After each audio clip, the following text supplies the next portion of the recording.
For this video, I want to go over why I think shrimp snowflake food is one of the best things that you can feed your cherry shrimp. So starting off, what is shrimp snowflake food?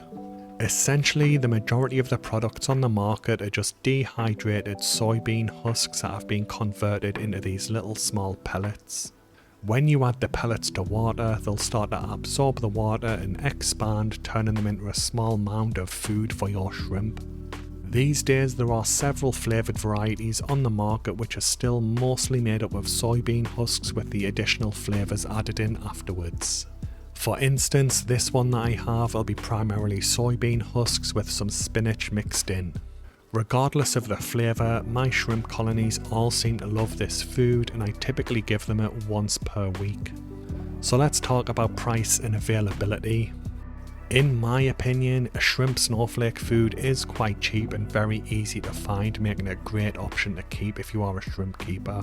Several brands list their products on Amazon and Etsy and other online sites, and I link to some in the description. Some people still opt to buy bags of soybean husks online as they are slightly cheaper, and then they'll try and make their own snowflake food, and this can work, but personally I just prefer to pay a little bit extra for the convenience of the ready-made version.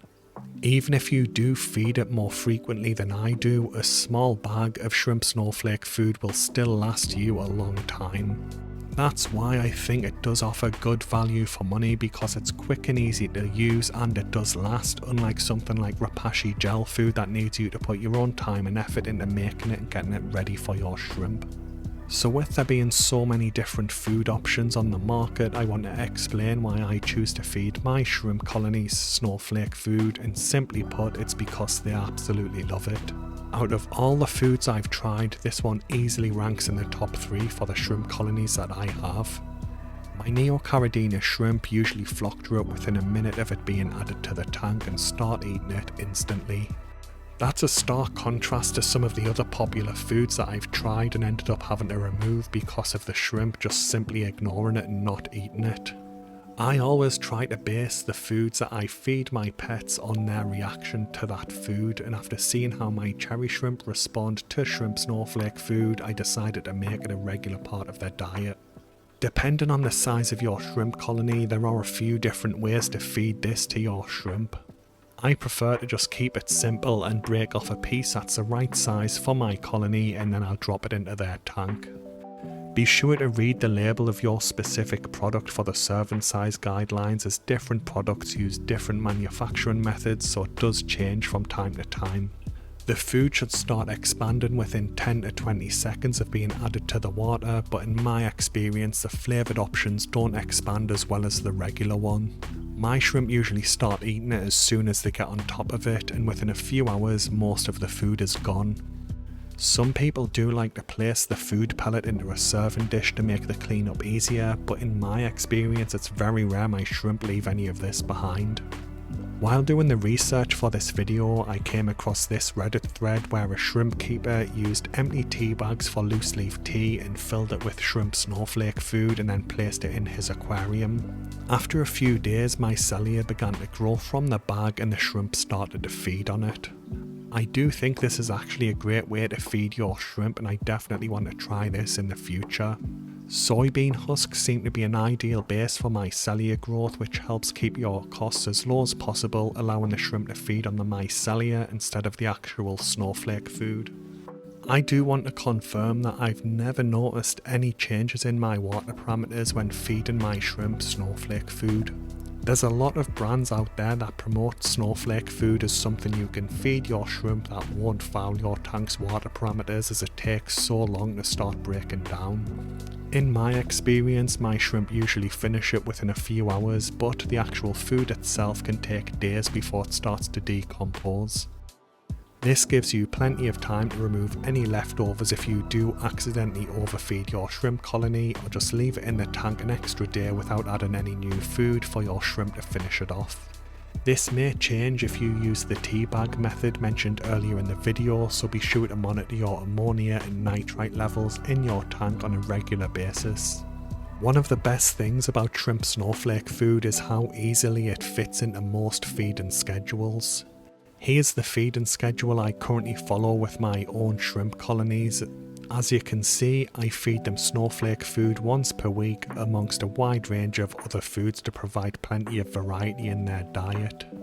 I do know a few people who feed snowflake food far more frequently than I do without any problems, so it should be easy to incorporate into your existing feeding routine.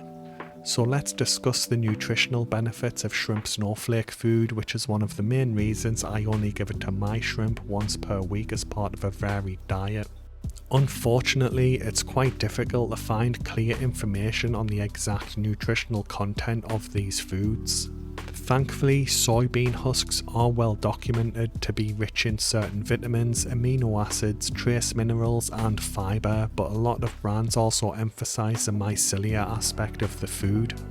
Mycelia is a vegetative part of fungi that can be quite nutritious and will usually grow on soybean husks surprisingly quickly. As I mentioned earlier with the tea bag method, mycelia can grow on snowflake food, but the question is, how long does it actually take to develop?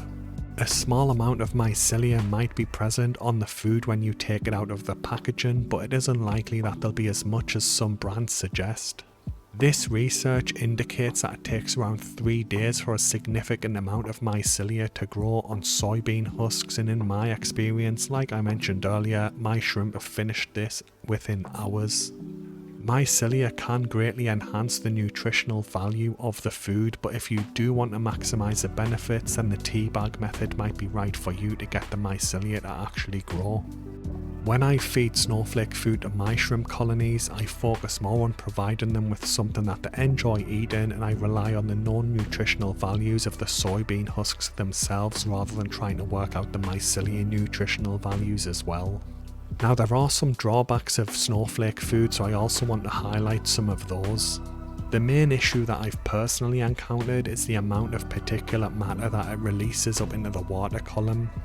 This can be beneficial in some shrimp tank setups, as the tiny pieces of soy husks spread around the tank, making it a lot easier for baby shrimp to find food. On the flip side of that, it can be problematic in setups like Wallstad method filterless tanks like this one used to be. In that type of tank, the particulate matter seems to just suspend in the water and stay there, which started to bother me, so I ended up getting a cheap nano hang-on back filter for some mechanical filtration to help keep the water clear. Now, I do feed other foods that release particulate matter into the water as well, such as decomposing leaves, so it's not just the snowflake food that does this. It just started to annoy me, so I wanted to deal with the actual build-up in the tank. That said, if you are using mechanical filtration in your tank, such as a hob or a sponge filter or something like that, this really shouldn't be an issue for you, and I really doubt you'll notice it.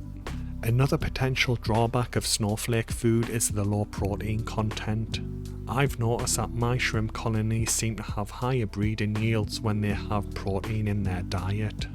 Neocaridina shrimp will eat algae and biofilm in their tanks and in the wild, but they are scavengers and they'll also eat things that they find like fish carcasses, which boosts their protein intake. That's why I prefer to provide a balanced diet with several high protein food options to ensure they get everything they need. Another potential downside is that I've seen a fair few people report that their shrimp just don't touch snowflake food. I haven't had this problem personally, but I would suggest you leave the food in the tank for at least a day before removing it so the shrimp have time to realise it's edible. I've seen a few people on social media who noticed their shrimp weren't eating it and then remove it from the tank before the shrimp get used to it being a food and start to graze on it. As I mentioned earlier, it takes a long time for soybean husks to start to break down in your tank, so leaving it in there for at least a day shouldn't cause any problems. Anyway guys, that brings the video to an end. I hope it's been helpful. Thanks for watching and have a good day, and I'm sure that your shrimp will appreciate being given some snowflake food to try.